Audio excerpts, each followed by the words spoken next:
Валериан Альбанов – ученый, полярник, участник дрейфа на паровой шхуне «Святая Анна». Прообраз штурмана Климова в романе «Два капитана». Его записки «На юг, к земле Франца Иосифа» считаются шедевром русской литературы. В марте 2019 года к главе Башкортостана Радио Хабирову обратилась группа полярников, исследователей и историков с просьбой сохранить память Валериана Альбанова. И вот, спустя 2 года, результат. Здравствуйте. Здравствуйте, Михаил Андреевич. Приветствую.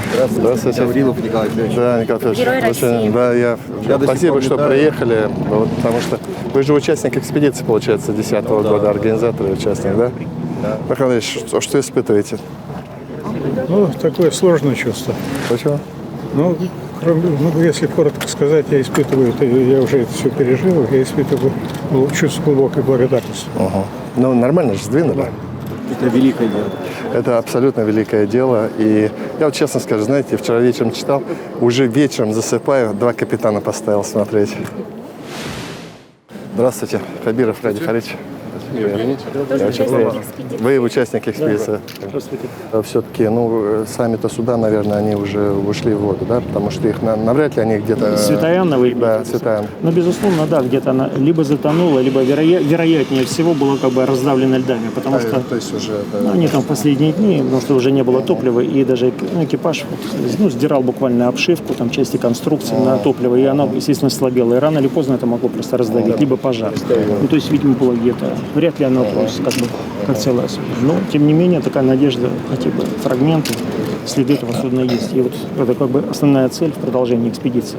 Потому что вот эта экспедиция после там 2 капитанов, она не закончилась, она продолжается. И вот благодаря такому уникальному музею, вот, что вы такой поддержки, которую вы оказываете, есть надежда делать новые находки. В следующий год, тем более 140-летие Валериана Ивановича будет. Поэтому это как раз повод провести вот какие-то, не знаю, новые исследования, новые экспедиции вот с вашей поддержкой, с поддержкой музея республики. Это уникальный шанс. Знаете, я вам честно скажу, вот кто у нас вот... Михаил Андреевич, можно? Вообще, вы знаете, дом, где он проживал, вот там за углом находится. Ну, просто раз уж здесь готово. Это важно, наверное, не сам дом, а тут сама история. Ну, а так вот то, что вот он здесь бегал, этому дому более 100 лет. Поэтому так. Здание замечательное. Мы рады приветствовать вас на торжественной церемонии открытия музея полярников имени Валериана Альбанова. Наш выдающийся соотечественник, земляк. Его имя – легенда для всех любителей географии, истории путешествий, покорения Арктики. Слово имеет глава Республики Башкортостан Радий Фаритович Хабиров.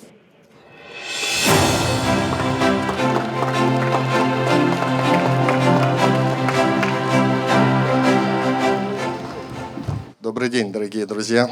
Добрый день, уважаемые гости. С коллегами, когда думали о создании этого музея, мы хотели вернуть это имя нашим жителям. Чтобы многие знали, чтобы наше подрастающее поколение знало, что у нас есть такой легендарный человек. Сегодня вообще очень важный и исторический день для нашей страны и для нашей республики, потому что мы отдаем историческую дань тем, кто создавал величие нашей страны. Арктика – это величие нашей страны. Мы сегодня отдаем историческую память также тем, кто долгие годы бился за то, чтобы память Валериана Альбанова была увековечена. Вы знаете, в прошлом году была принята стратегия развития Арктики. И поэтому я думаю, что мы с вами делаем еще очень большое государственное дело. Я очень признателен, что сегодня с нами директор музея Арктики из Санкт-Петербурга Мария Васильевна Дукальская. Мне кажется, сегодня начало большой-большой дружбы с Санкт-Петербургом и с музеями Санкт-Петербурга. Дорогие друзья, всех поздравляю с этим, несомненно, очень важным событием. А для Уфы, говорю, в Уфе появилась очередная точка туристическая, куда с большим удовольствием будут приходить гости и жители Уфы. Всех вас поздравляю. Радий Фаритович, мы предлагаем вам открыть музей имени Валериана Альбанова старой доброй морской традицией. Ударом в корабельный колокол рынду.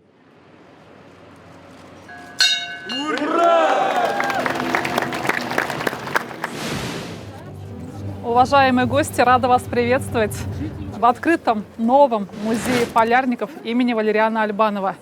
Этот музей расположен в прекрасном историческом особняке купцов Соловьевых. И, несмотря на исторический вид, он имеет вполне современное оснащение.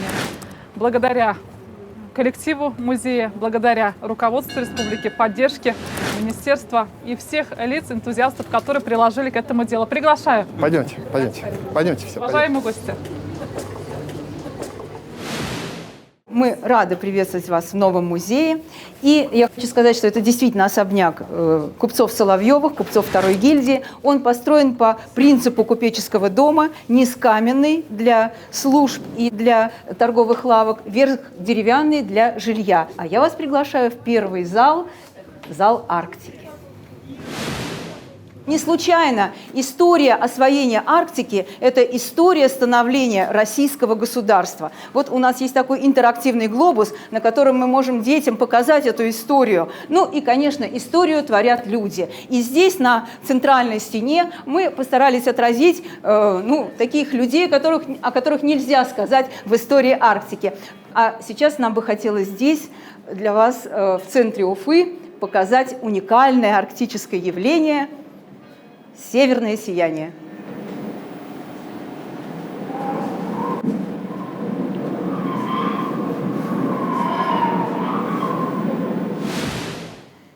Одно поколение советских людей выросло на фильме «Два капитана». Но надо сказать, что реальными прототипами было 3 капитана. И имена этих капитанов мы представили здесь на стендах. Знаменитый Владимир Русанов. Он не моряк, не военный, он геолог. И на своей шхуне «Геркулес» он поплыл на Шпицберген, чтобы найти залежи угля. И он нашел их там в ближайшие, буквально в месяц. 28 застолбил месторождений, которые, кстати, разрабатывались до 1990 года.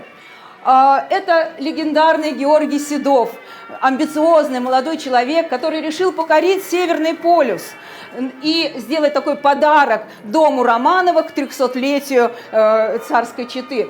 Ну и, конечно, наш главный герой Георгий Брусилов. Молодой человек, очень тоже амбициозный. У него не было цели достичь Северного полюса, но волею судеб его корабль оказался ближе к Северному полюсу, чем сам Седов. Его цель была коммерческая. Он взял деньги у дяди, купил судно в Англии и именем своей тети назвал его Святая Анна, принял на корабль штурмана Альбанова и решил ни много ни мало, как проплыть Северный морской путь в одну навигацию или в 2, но занимаясь охотой на моржей и на медведей. Дело в том, что с самого начала эту экспедицию преследовали неудачи. А сейчас обратите внимание на наши интересные экспонаты, которые мы собрали. Это все могло быть в рубках этих экспедиций, этих кораблей. Посмотрите, такой прибор для приготовления еды на одного человека. Поэтому он называется «Эгоист». Маленькая кастрюлечка со спиртовкой для первого, маленькая кастрюлечка для второго и рюмочка для водки. Ну и приглашаем вас в наш конференц-зал. Заходите, да, заходите, пожалуйста. Приглашаю. Ну и, конечно же, можно просмотреть фильмы. Да, «Два капитана» и другие. Мы вот, это наше тоже, мы хотим не просто, чтобы это был музей, но это был еще какой-то обучающий полигон. То есть обязательно, несмотря на то, что маленькое пространство, мы, тем не менее, вот, организовали пространство, где можно читать лекции, где какие-то мастер-классы проводить и так далее. То есть здесь многое на то, чтобы здесь жизнь кипела. Не только пришел, посмотрел, но еще послушал. Тем более, что у нас очень много интересных людей, которые могут рассказывать. Вы поднялись в зал, посвященный жизни и героическому подвигу Валериана Альбанова. И надо сказать, что все начиналось с Уфы, поэтому я вас хочу пригласить сюда сначала и рассказать об уфимском периоде жизни Альбанова. Почему мы именно здесь открыли этот музей? Потому что наши краеведы установили в метрической книге Скорбященской церкви надпись с датой рождения Валериана Ивановича Альбанова 26 мая 1882 года. От Скорбященской церкви ничего в городе не сохранилось, кроме вот этой закрытой закладной доски, которая всегда кладется в основание фундамента церкви, когда ее строят. Ее нашли в каком-то дворе уфимском. Валерьян Альбанов рано лишился отца, остался сиротой и с матерью, и с сестрой жил в доме своего дяди. Он стал моряком, закончив Петербургскую морскую школу. После того, как он закончил морскую школу в Петербурге, жил он там трудно, ему приходилось зарабатывать на жизнь, чтобы кормить мать и семью. Зарабатывал он тем, что давал уроки, репетиторствовал и изготавливал модели судов. Настолько была большая у него тяга к морю, к судам, к кораблям. А летом он уходил в навигацию. В 1912 году Альбанов знакомится с Брусиловым. Вот, я прошу прощения. Да-да-да. Вот как папа, имеющий детей, надо развернуть. Мы так, да. Да, чтобы он стоял, крутил, а его фотографировали родители. Да, на фоне. Вот, да. И это вот тоже у нас как бы такой символ того, что каждый мальчик может покрутить штурвал и помечтать быть капитаном. Слишком поздно начал свое путешествие капитан Брусилов. И уже в конце сентября Карское море все обледеневает. И первый Новый год, 13-й год, команда встречала еще в каютах. В следующий Новый год, 14-й, они встречали уже в более стесненных обстоятельствах. Не хватало дров, не хватало отопления, пришлось сгрудиться в одну каюту. И Альбанов, как полярник, он понимал, что им не хватит продовольствия, если все будут оставаться на корабле. Тем более, читая книгу Нансена и срисовав с нее карту земли Франца Иосифа, он понял, что она здесь недалеко. И он решил, что 100 километров он пройдет пешком, спустится до конца этих островов, но когда вместе с ним собралась команда в 11 человек, они покинули корабль и пошли по торосам, смастерив из обшивки корабля, из мебели вот такие 7 каяков. Это было очень тяжело, в день продвигались по 6-8 километров, и вместо 100 километров они прошли 400. И вместо 1 месяца они прошли 3 месяца. В результате выжили только 2 – Альбанов и матрос Конрад. Они в 2014 году вернулись в Архангельск, но никто их не встречал. Уже шла империалистическая война, потому как шла война, и Альбанов и Конрад служили в армии. И мы точно не знаем, что случилось, но мы знаем, погиб он при взрыве поезда на станции Ачинск. Могила Альбанова неизвестна, но нам осталась его книга. Это, можно сказать, учебник мужества для нашего молодого поколения. А теперь я вас приглашаю в кают-компанию. Пожалуйста. Уважаемые гости, здесь у нас творческое пространство. Это и пространство исследования для самых наших юных посетителей, которые сегодня изучают карты, строят маршрут Альбанова, но и познают Арктику. Это вот чтобы дети могли у нас заниматься, то, мне кажется, очень интересно. Да, вам интересно? Уютное место. Интересно? Ясно. Кто-то, наверное, полярником из вас будет. Ребята уже посмотрели фильм «Два капитана», уже очень много Серьезно, знают. да? Все знают. Вообще. Очень молодцы. Вообще фильм классный. Я говорю, вчера вечером его. Помогают. Да. Ага. Здорово. Спасибо. Спасибо. Удачи вам. Тать Фрич, вот по сути для таких деток такие музеи. Вот для этого мы и делаем. Там вот учебные, здесь будут вот всякие развлекаловки такие, знаете, мастер-классы. Это уже для тех, кто помладше получается. Я хочу вам представить героя, который мог бы стать прототипом Саньки Григорьева. Если там у нас герои-капитаны, то здесь у нас Санька Григорьев, который всю свою жизнь посвятил, мечтал найти шхуну, любил эту идею, занимался тем, что очень много сделал для Севера. Это Олег Продан. И у нас здесь есть его вдова Марина. Мы очень рады, что она с нами. Мы рады, что она нам предоставила его личные вещи, которые будут храниться у нас в музее, и память о нем всегда будет с нами.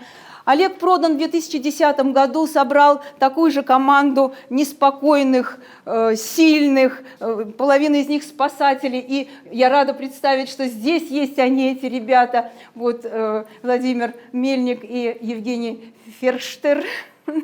Евгения, а где вот? Евгения, вот он. А вот она, да. Да. Владимир, вот он. Да. Видите, какие все рослые, большие Большие, ребята, да. да. Так вот, они в 2010 году, потом в 2011, потом в 2012, да, 3 же была экспедиция по Нилю на остров. 10 и 11, да. Они, но 10 год был самым продуктивным. Они нашли удивительные артефакты. И у нас даже есть здесь несколько из них. Это непрострелянные гильзы, это шарф, это кусочек одежды и ведро латунное. Альбанов пишет, что он вот этой верхней группе, которая шла по побережью, оставил латунное ведро. У нас есть просто вот такой вот конкретный экспонат из книги Альбанова. Они нашли эти артефакты, они нашли останки одного из участников экспедиции, часы, ложку и очки, которые сами участники делали из стекла цветного, чтобы от солнца защищать себе глаза. Все эти экспонаты находятся в музее Арктики, но вот и часть оказалась у нас. Олег Валентинович понял, вот когда, значит, уже в 2012 году находок было все меньше, он понял, что надо менять тактику. И они стали уже искать не участников, а саму святую Анну. Минуточку, можно? Да, я, пользуясь случаем, хотела бы, чтобы наши уважаемые гости Евгений и Владимир сделали историческую запись на этой памятной фотографии и обозначили. Я думаю, себя. Марина тоже может за Да, Олега Марина Анатольевна тоже. здесь. Под ногами. А вот, Нет, мне лучше, кажется, лучше вот над головами. Вот прям вот где-то вот Или здесь, вот так, чтобы да, чтобы сразу было. заходили и видели. Или над своей Может, прям. да, нет, чтобы, да может снизу, чтобы Нет, так снизу всё-таки- неудобно видеть, вот все-таки это.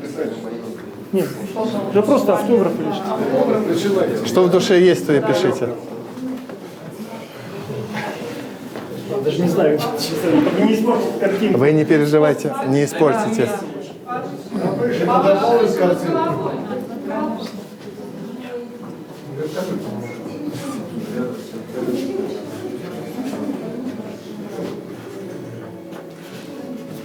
Для нас это очень памятно, да, потому что край Земли, да, край Арктика, и где центр, да, наша Уфа, это самая южная Спасибо. географическая точка. Спасибо за память. Потому что музей это прежде всего о памяти. Вот пока действительно это в памяти людей, это дело живет, этот человек Альбанов живет, его дело, кстати, интерес. Поэтому память очень важна. Спасибо вам. А помните, где сделали эту фотографию? Конечно, конечно. Там каждый камешек помнит, потому что, в принципе, там за 2 экспедиционных сезона, наверное, перебрали там около 1000 тонн базальта, помороженного в лед руками. То есть там действительно вот перебирали каждый камень, чтобы найти эти следы. Поэтому, конечно, помним.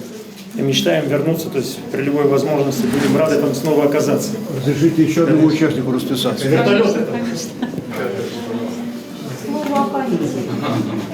Слово о камешках. Я привезла камни с земли Франца Иосифа. Это камни с острова Чан. Там они есть совершенно огромные, выше человеческого роста. Я вот смогла привезти такие маленькие. Это Олег привез как раз из той экспедиции 2010 года, когда были найдены все эти находки. И я передаю их в музей. Пусть Не забыла, молодец, спасибо. Спасибо, да, я так хотела, чтобы они у нас были. Говорил, что экспедиция при без Николая Федоровича не состоялась бы. Помните, ищите, мы поддержим. В результате была заброшена экспедиция военно-транспортным самолетом. К экспедиции было приписано 2 транспортно-боевых вертолета. И в самые сложные полеты Николай Федорович отправлялся сам. Вот прикосновение к истории. Ну, конечно, здорово. Я вот читал тоже, что вы обнаружили практически это. Ну, очень быстро, да. Это же вообще немыслимо, как это может быть? Так звезды. Там же еще вот этот ледник же их двигал, да, получается? Да, там все двигало, да. Просто если бы прилетели бы на год раньше, была бы экспедиция, это было закрыто льдом. Если бы прилетели позже, как бы многие, допустим, особенно дневник, то, что лежало между камней, это бы истрепало бы ветром, это тоже погибло бы. То есть это был какой-то вот стечение обстоятельств, уникальный момент, удача, судьба. Вот самая сохранившаяся страничка дневника, она уже чуть-чуть торчала из ледника. Да. Все удивительно, как это сохранялось. Ну, мне кажется, если мы правильно организуем работу музея, и я вот, например, вот я попечительский совет возглавляю, я вот хочу заседание попечительского совета проводить вот здесь, вот в зале, где у нас географическое наше общество. У нас много, поэтому это будет, надеюсь, центром такого общения вот людей, которые изучают историю, изучают природу, изучают мир наш. Позвольте, Будет, наверное, несправедливым не сказать еще спасибо всем журналистам, которые работали и освещали эту тему. ГТРК Башкортостан, ВГТРК, Сережа Брилев, которому я вручила книгу в Москве, и он с интересом приехал. Мы его приглашали, он не смог. Но я думаю, обязательно сюда он приедет, с большим удовольствием. Поэтому спасибо журналистам и спасибо еще компании Совкомфлот. Оказалось, у них есть арктический танкер «Штурман Альбанов», и они взяли нашу съемочную группу от ГТРК Башкортостан. Наши башкирские ребята съездили, сняли хорошие кадры, фильм, поэтому такая большая работа. Всем, кто причастен, спасибо большое. Предполагаем сделать на танкере музей. Фото здесь. Сейчас я вот немножко... Да. Михаил Андреевич что-то немножко боком глядит на нас. Вот. Так, правильно? А я вообще боком. Да? Здесь, давайте здесь сфотографируйтесь. Давайте здесь сфотографируемся. И это будет еще одна фотография, которая станет частью исторического экспоната. И у вас в музее не очень много экспонатов. Сергей, это? Вот стой прямо здесь. Ты меня не закроешь, я не видно. Вот так, вот. Спасибо большое. Но это, безусловно, начало только. Видите, у нас еще стены, сколько, это все должно быть работать, да. Если будут еще экспедиции, мы знаем, куда передавать находки. И на самом деле вот у экспедиции Русского географического общества постоянно собираем находки, передаем в различные музеи военные и гражданские. Но в Уфе некуда было передавать, и сейчас все, сейчас уже будем передавать. Будем с удовольствием ждать. Я говорю, мы начнем, у нас уже, вот мне приятно было слышать, что пока мы строили, да, вот я тут аккуратненько приходил, там вечерами посматривал, как идет. Уже, оказывается, даже школы уже в очередь становятся сюда, чтобы детей сейчас начать водить. Там. Ну вот в день рождения мы его открыли. Честно сказать, когда сроки назвали, что за 1 год сделать музей практически с нуля, честно сказать, не верилось. Вот, но вот факт есть факт. Мы научились быстро работать. Ради Фарич, еще хотелось бы все-таки показать наших башкирских полярников, знаменитых. Здесь и художник Мишалкин, который участвовал в спасении Святой Анны на корабле. Здесь и этнограф Евладов, есть и первый фантаст, писатель Итин, который, кстати, детство провел здесь рядом, у него был дом его родителей. Да, участник Челюскинской экспедиции Валавин, герой, да, сейчас, герой войны молодой Хайрула, и уже здесь на фотографии пожилой Лившиц, академик, писатель, ученый, но тоже участник Великой Отечественной войны. А вот Фидус Ахмадуллин, он у нас покоритель Северного полюса на ледоколе Ленин. Ну и, конечно, Казанин Геннадий Семенович, который для нас уроженец села Покровки, он нам подарил книги. Это человек, который занимается геофизикой, он продвигал науку геофизическую, изучал дно Ледовитого океана и возглавлял морскую Я, как представитель от Алексея Геннадьевича Казанина, его сына, и компании МАГЭ, хотела бы торжественно вручить личные вещи Геннадию Семеновичу музею. Для нас это большая честь, что данный стенд представлен в музее. Геннадий Семенович более 40 лет посвятил геофизике. К сожалению, в том году он умер. Но его сын, я знаю, продолжает его дело.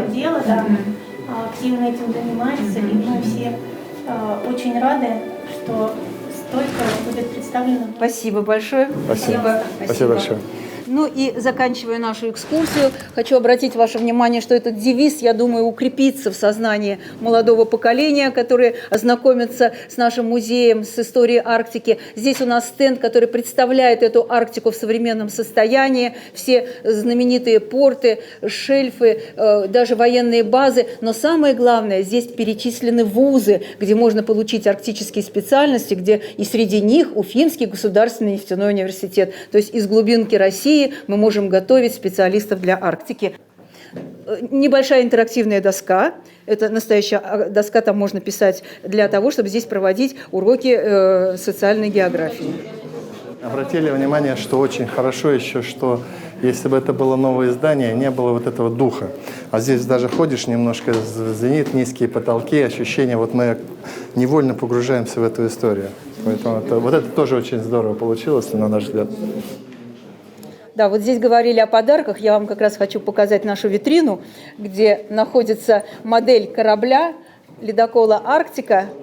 Это витрина для подарков. Мы здесь будем собирать модели кораблей, чтобы потом показывать детям. Да. Еще один подарок у нас в пути. Скоро сюда придет ледокол «Ленин». Вот, надеюсь, ледокол «Альбанов» у нас здесь будет.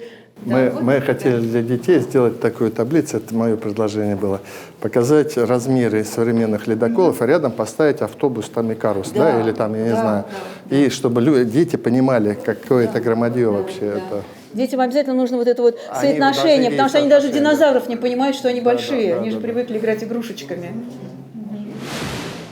Я помню то совещание, которое вы поручали проработать возможность музея, прошел год, и вот он музей. Мне кажется, это удивительным. Да нет, ничего удивительного, нет. Мы же, я говорю, мы быстро работаем, мы научились быстро работать. Мы быстро строим, мы быстро двигаемся, мы быстро создаем музей. Ну, правильно, так должно быть. Время быстро летит. Рад Филиппович, но ведь здесь будут изучать историю в этом музее. Это уже часть истории и будут изучать историю? Здесь будут познавать историю, здесь будут какие-то развивающие элементы, здесь люди будут понимать, здесь будут люди напитываться патриотизмом, люди напитываться на примере покорителя Арктики, напитываться такой, знаете, мужской настоящей такой энергией, силой, героизмом. Поэтому это такое, это огромное испытательное значение имеет. На душе тепло, как у вас? Прям бабочки.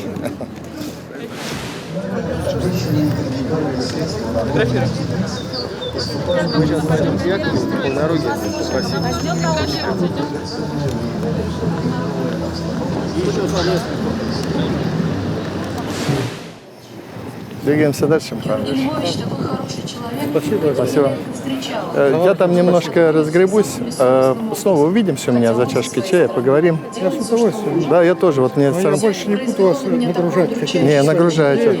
Нагружайте. Наоборот, нагружайте, потому что нам эти идеи нужны. Видите, как получилось? Мы прям на самом деле такой праздник, очень нужное дело сделали. В экспедиции знают чуть ли не вся Россия. Я благодарен. Нельзя же допустить, чтобы Ну, хорошо, я очень рад буду, если мы встретимся. Встретимся обязательно. Берегите себя. Крепкого здоровья.